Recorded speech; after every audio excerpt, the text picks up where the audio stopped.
Jadi memang kalau dari awal komunikasi dan koordinasinya di sebelum ini jalan aja udah nggak bagus, itu nggak bagus. Iya, selamat datang bersama saya Ropip di sini kembali lagi pada Talk Cinema di episode kita yang sangat bercetar membahana dan rekan saya satu ini Dan kali ini di sini bersama Bapak Viko Amanda. Selamat datang Pak Viko di Talk Cinema.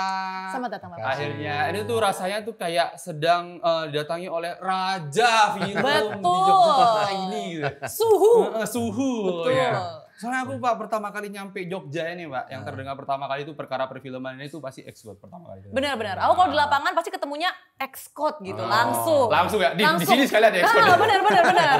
Datang tuh lanyardnya juga X-Code gitu. Waduh, dari mana Mas gitu kan. Soalnya dulu tuh X-Code ini kan sebuah rentalan ya Pak ya berarti ya? Enggak juga. Jadi gini, awal tuh memang kita production house. Di perjalanan ke tahun keberapa kita karena waktu itu sulitnya kami mendapatkan alat, akhirnya kita memutuskan ya udah sekalian kita bikin rental karena untuk menyuplai teman-teman PH yang lain. Waktu itu ada beberapa PH lah ya, awal-awal 2000-an gitu.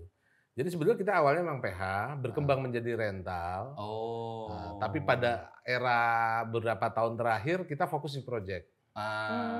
Kita fokus di production service company-nya, kemudian rentalnya akhirnya kita melihat mulai tumbuh nih teman-teman rental di Jogja.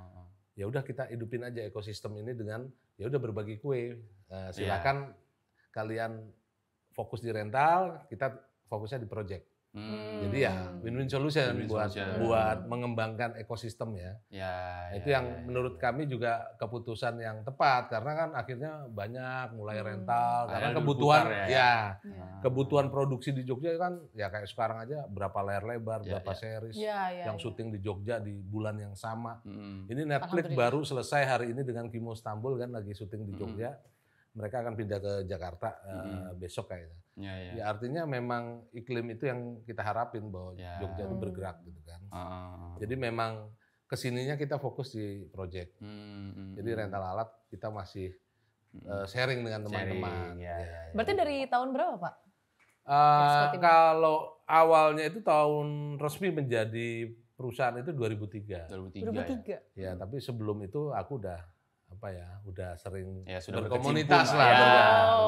Dan aku masih bolak-balik freelance di Jakarta kan. Nah, jadi lebih banyak di Jakarta di iklan. Awalnya sih di iklan, tapi akhirnya ya udah ke semua bidang audiovisual ya, ke series, ke film, ke apapun, TVC. TVC itu yang paling banyak lah ya dalam pekerjaan kami itu lebih banyak TVC sebetulnya. Cuman ya film pasti juga ada.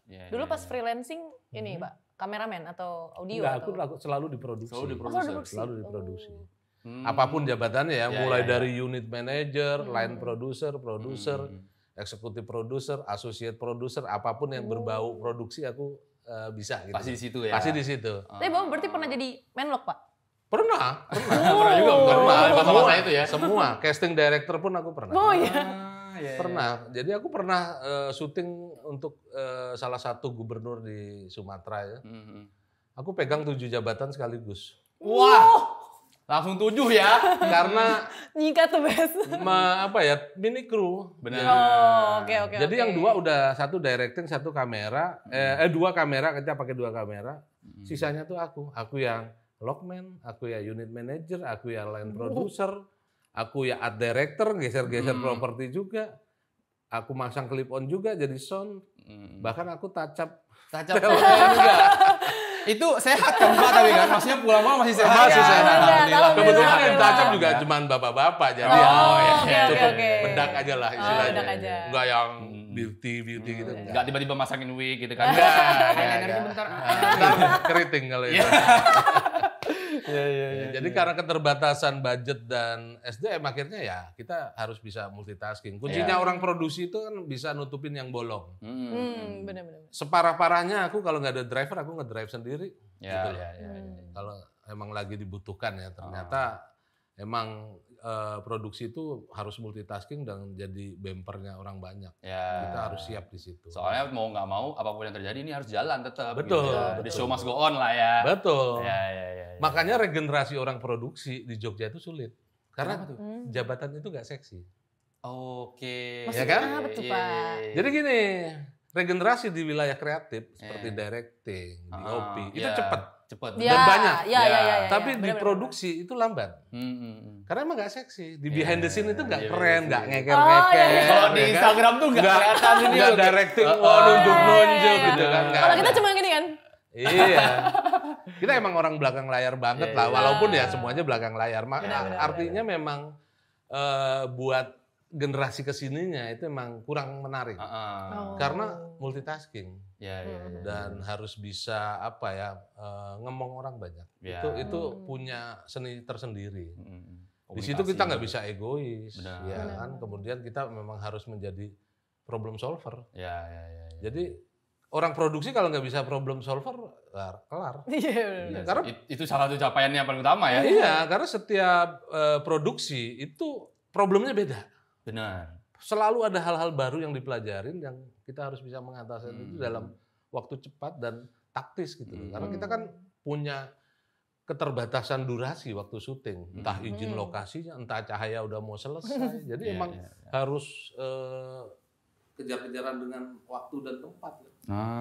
Itu yang memang akhirnya kita harus punya seni berbagai macam ya kalau orang ya let's say produser lah gampang menyebutnya ya. Dia harus punya kemampuan itu negosiasi. Presentasi, diplomasi. Iya sih. Aku pernah di suatu pulau syuting karena mereka tidak familiar dengan sebuah produksi. Adalah demo, ya aku yang ngadepin. Di situ ada polisi. Ini komplain gitu maksudnya. Komplain, ada provokator biasa ya. Di setiap ini kadang ada provokator. Nah, ini yang memang kadang menjadi penyakit gitu kan. Sebetulnya yang lain tuh nggak masalah. Cuman ada satu lah yang provokatornya ini. Nggak terima lah ya. Nggak terima. Ya kita harus bisa Harus dihadapin berarti ya. Oke. Jadi yang kayak gitu-gitu karena mereka nggak familiar dengan produksi ya. Jadi adalah yang mungkin entah lagi ada masalah di rumah yang dibawa-bawa ke kerjaan. Atau ada asumsi-asumsi sendiri. Berasumsi. Padahal kalau itu disampaikan kita selalu punya solusi. Tapi kalau nggak disampaikan, gerundel sendiri. Akhirnya jadi provokator. Sepihak doang. Iya. Padahal itu hal yang simpel kok, bukan hal yang berat untuk diselesaikan. Jadi ya seperti itu. Tapi berarti masih penting itu ya, suatu produksi itu punya produser gitu. Atau Bapak pernah nggak kayak malah dalam satu produksi tidak menjadi produser, nggak ada produser? Atau menurut Bapak malah nggak possible, kayak kecil-kecilan karya-karyaan nih misalkan. Iya. Gitu. Nggak ada yang mau jadi produser. Atau semuanya produser malah gitu. Itu. Kan biasanya gitu ya kalau karya kecil-kecil. Kalau yang kecil-kecil mungkin masih bisa ya. Bisa ditolerir, mungkin langsung LP pun bisa. Oke. Mungkin separah-parahnya ya udah unit aja bisa. Tapi kan kalau kita di industri itu udah nggak bisa. Harus ada job desk, pertanggungjawaban siapa ngurusin apa. Jadi nggak bisa Pang-pangin. Dipang-pangin nggak bisa. Boleh ngerokok? Boleh. Silakan. Minum juga boleh. Ini panggilan kita juga sebenarnya, Beb. Ini Dea ini nanya mulu dari Pak, jadi nggak sempet bakar kita nih tadi kan. Waktunya menyala. Waktunya menyala, abangku. Gitu. Boleh sponsor. Boleh, silakan masuk aja nggak apa-apa. Kita semua terima kok di sini. Nah, kalau misalkan dari produser itu sendiri, akhirnya ketika kalau menurut Bapak sendiri ya, saat produser ini katakanlah bukan nggak ada, mungkin ada, tapi sedikit agak disfungsional gitu. Dia tidak terlalu Gimana tuh maksudnya disfungsional? Nggak terlalu berfungsi gitu kehadirannya. Kayak ada jabatannya, tapi orangnya kayak mungkin anggaplah yang bad produsernya gitu. Nah, dampak terbesar ke produser ini sebenarnya apa kalau menurut Bapak sendiri ketika produser itu tidak berkompeten lah istilahnya? Nah itu sebetulnya udah parah karena intinya seorang produser itu kan handle produksi itu harus jelas di komunikasi dan koordinasi. Lah kalau nggak ada komunikasi yang bagus, koordinasi yang bagus, gimana mau tercapai tujuan produksi itu? Gitu kan? Apalagi kerja produser itu kan panjang dari pra sampai delivery kan, nggak cuma post sampai delivery sampai outputnya mau kemana sampai distribusi. Jadi itu yang membuat kerja panjang itu, endurance itu juga bagian yang tidak seksi. Karena di OP bisa aja besok udah syuting sama PH lain. Iya, Yang di sini masih ngurusin juga sih. Nggak kelar-kelar gitu. Ya, ini pas punya kemarin nih jalan benar. Secara cuan mungkin dia berpikir kan kalau aduh produser panjang nih kerjanya nggak kelar-kelar ya. Iya. Kalau di kreatif kan enak, di teknis kan lebih fleksibel kan. Besok mencolok sana bayaran, mencolok sana bayaran. Iya. Urep beres. Iya. Ya, semua ada kelebihan dan kekurangannya masing-masing. Jadi ya kita saling menghargai aja dan memberikan yang terbaik di posisi iya, masing-masing akhirnya. Benar. Itu kan semua pilihan kan. Tapi ada solusi nggak Pak? Kepada gimana cara menanggapi produser-produser yang menurut Mas Wapip disfungsional. Biasanya student tuh kalau maksudnya student ya kalau itu. Ya student. Takut ya. Ya harusnya dari awal udah ketahuan kan. Alah, betul.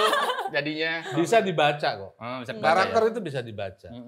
Dari kehidupan sehari-hari, dari pergaulan. Ini karakter orang ini bisa nggak sih problem solving? Kedua, dia betah nggak ngomong orang banyak? Terus dia punya strategi untuk problem solvingnya itu dengan cara apa? Frontal kah? Atau pendekatan tertentu? Atau dia punya apa ya jiwa untuk ngomongnya itu? Karismanya gitu kan?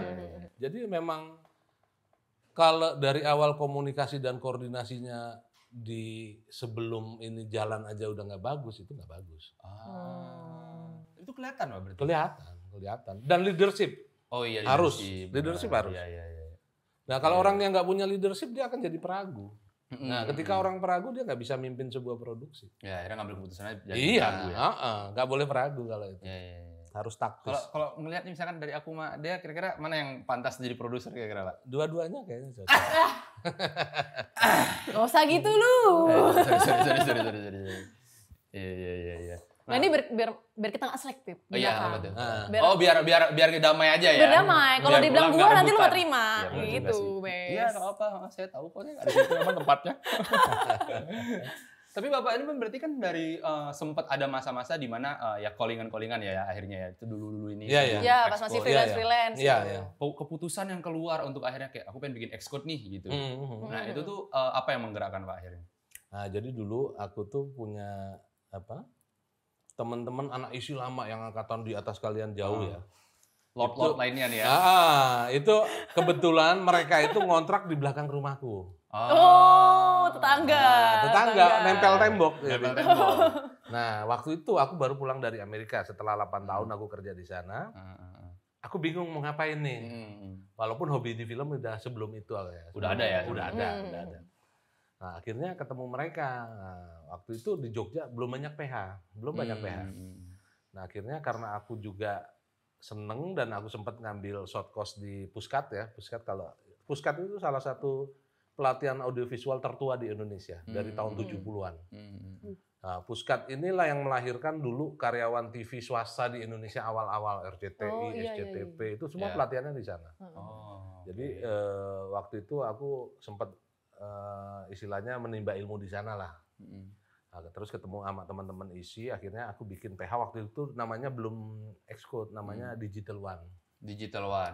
Ya. Diwan lah ya. Diwan. Diwan, keren. Terus kenapa nih jadi Xcode? Kemudian karena mereka sudah lulus, sudah harus pulang ke rumah ke asalnya masing-masing.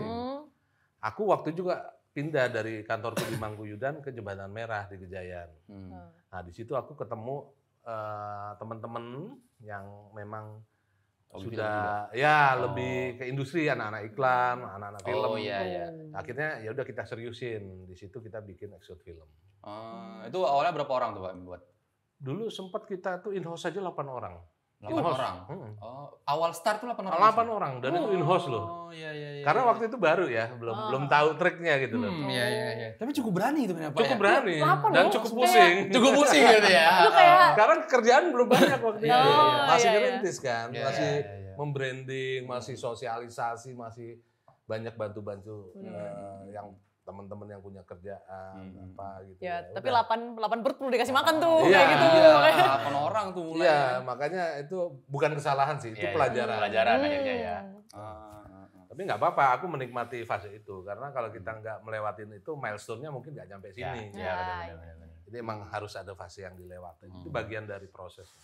Nah itu kira-kira apa di Xcode-nya apa sih sebenarnya menurut lu? Kira-kira aja kira-kira. Mungkin aslinya ada 10 orang kali makanya X, 2 di depan. Gak gitu dong. Nggak tahu. Gak gitu Siapa dong. tahu kan. Angka Romawi gitu X-nya tuh Iya, ya. jadi kayak seharusnya 10 tapi kayak 2 ternyata Enggak. itu. Xcode tuh ini deh sebenarnya. Apa tuh? Kali code. Emang iya, Pak? Serius? Tapi sebetulnya memang kita mendesain nama itu yang ada unsur Jogja banget. Kali Code kan Jogja banget. Iya benar. Tapi kalau dibaca lain juga bisa. Iya, Xcode. Xcode. Jadi orang Jakarta yang nggak tahu pasti namanya Xcode. Iya kan? Oh iya makanya gue nggak Kali nangkep. code itu. Jadi bisa dibaca dua. Iya. PT-nya PT Kali Code. Oh, PT-nya PT Kali Code. KALI gitu, Pak. Kali Code nyambung. Iya. Tapi penamaan atau brand dagangnya Xcode. Karena bisa dibaca Kali Code juga sebetulnya. Iya. Gitu. Nah, dari 8 orang tadi ini akhirnya kayak gimana Pak nih ngisi perut 8 orang ini dari awal benar. starting? Ya tambal sulam lah waktu itu. Gitu ya. 5 tahun pertama ya berdarah-darah. Berdarah-darah. Itu fase yang menurutku nggak semua orang juga bisa laluin karena ada teman-teman yang bikin 2-3 tahun bubar gitu Sering aja. terjadi gitu loh. Sering terjadi. Endurance dan mempertahankan momentum semangat itu yang lebih berat sebetulnya daripada mendirikannya itu. Konsistennya nggak sih Konsistensi itu nomor satu. Iya. Apalagi kalau udah jadi passion, kita ya harus benar-benar menikmati proses itu walaupun harus berdarah-darah. Walaupun kita nggak tahu nih kapan terjadinya. Iya, kapan terjadinya. Tapi kalau kita nggak pernah nanam, nggak pernah panen dong. Iya sih, Ya benar kan? sih, benar. Kadang kita nanam aja gagal panen, Iya. apalagi kita nggak nanam. Apalagi nggak nanam ya. Apa yang mau dipanen? Makanya. Iya. Ada turning point-nya nggak Pak akhirnya Pak? Dari 5 tahun ini kan tadi berdarah-darah nih. Ada satu momen yang klik atau mungkin yang Bapak sadar akhirnya kayak, ini kayak kita harus gini deh guys gitu. Sampai akhirnya jadi kayak, Oh ya, ketika gini, keputusan turning point itu adalah ketika aku main di ranah yang banyak orang nggak bermain di situ. apa tuh? Produksi asing yang masuk ke Indonesia. Oh. Itu nggak banyak yang main di Iya, situ, iya. ya kan? Walaupun aku tetap melaksanakan juga pekerjaan yang sama dengan teman-teman yang di Indonesia, yang nasional, lokal, daerah, aku nggak masalah dengan siapapun, ayo. Iya. Jadi kalau ngomongin film asing mungkin 1 tahun 1 proyek bisa ambekan gitu. Jadi kita di situ mungkin lebih dikenalnya di situ. Lebih kenal di sana. Ya. Nah, kalau fenomena Tony Blank nih akhirnya menjadi salah satu pendongkrak juga kan? Nah, itu salah satu dalam hal kreativitas. Nah. Bukan di produksi ya. Ya. Kalau yang aku sebutkan di produksi proyekan ya. Ya. Kalau kreativitas secara konten, kita itu adalah pionirnya konten di Indonesia. Sebelum orang bikin konten, Tony Blank itu sudah duluan tahun 2007. Dianggapnya sebenarnya kalau misalnya dilihat sekarang itu adalah konten kreator gitu kan. Konten ya, kreator. Iya.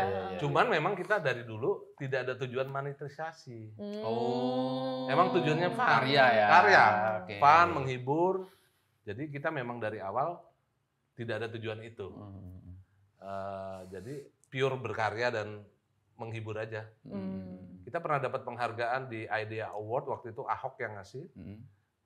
Tony Blank itu mendapat Lifetime Achievement untuk Video Star Award. Oh. Jadi bintang video. Bintang video.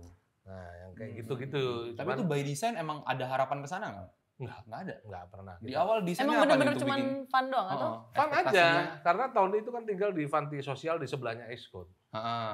Sering berinteraksi. Tadinya kita mau bikin dokumenter tentang perawat yang ada di sana. Karena di panti sosial itu ada sekitar 70 orang yang dirawat. 1 orang perawat itu mbak-mbak yang dia kalau pagi itu mandiin ibu-ibu yang udah putus tangannya, yang kusta, yang cacat, yang udah renta, yang nggak ada keluarganya. Tadinya kita mau ngangkat itu, mau riset itu, kita pelajarin lah tentang beliau. Nah, di sela-sela riset itu nongol lah Om Tony menyapa pakai bahasa Inggris, ngajak ngobrol. Ini orang looks-nya kan begitu kan, nggak pakai baju kan. Sangat unik ya. Iya, unik gitu loh. Memorable banget. Jadi menarik banget. Ketika kita coba pakai handphone gitu, dia oke. Terus kita naikin pakai kamera yang lebih gede, pakai handycam, akhirnya proper, ada lighting, ada sound. Jadi proper Udah, ujungnya. Dan nggak ada bedanya buat dia, ternyata dia nggak demam panggung. Malah dia sangat kooperatif loh Om Doni, bisa gini setelah kita take, dia nawarin, gimana, sudah oke belum? Dia jadi mau diapain, lebih panjang apa lebih pendek?